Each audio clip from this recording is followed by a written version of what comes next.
bar maalummaa jireenya gadhiifnee turre jaarraa tokko tarree kaan itti dabarre bara dhufu abdanna takka abdiin murre barumaan gadadoo malee waan agarre ijji cunqurfamaa imimmaan hin daarre yiikkifateen boo'u garuu ijji isaan korre beela beela jedhu aaraa nutti fakkeessu duraan nyaataa turre fuunfannee har'a geenye kan hin duuneef turre jireenyan agarre duunees hin dabarre maal kan dur himnaree dubbiin akka lanaa takkaa nun dararre nu waan dhibe addunyaan nun barre beelaa nu daguugee bara meeqa ga'ee yoo biyyi hundi iyyu eenyu nu dhaga'e erga namaaf loowwan dhumee biyyee ta'e kunoo abbaan irreereef kadhaatti ol ka'e inni kadhatamee dhufee biyya ga'e kaan ijaan hin argu gurrumaan dhaga'e takkaa yoom dabareen hirmaannaa nu ga'e akka jedhanutti nurra dabarfatee biyya biraa ga'e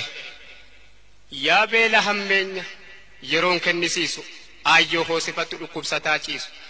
daa'ima sii hootu harma afaan hin ciisu ijoollee xixinnoo kan hin jiruun beeyne naman gaddisiisu ajaa'iba lama dubbii nama dhibu yoo hubatee ilaaleef namni qalbii qabu kunoo biyya keenyaa kan mootummaa qabu kan ummanni isaa waa nyaatanii bulu dhabu asuma ollaa keenya biyyi Somaaliyaa kan mootummaa hin qabne kan aangofteen teenya kan beelofteen beeyne nuyi biyya bishaan meeqa maddu jidduu teenye beelaan daguugamne kadhaadhaan addunyaa hunda waliin geenye kunoo bara sana kana jibbaaf jennee nu yoom irraanfanne sagalee baay'ee gaafa dhaggeeffanne misoomaaf qophaa'aa jennaan dhugaa seene waan qabdan kennadhaa akka lamuun beelofne maqaan isaan bareeda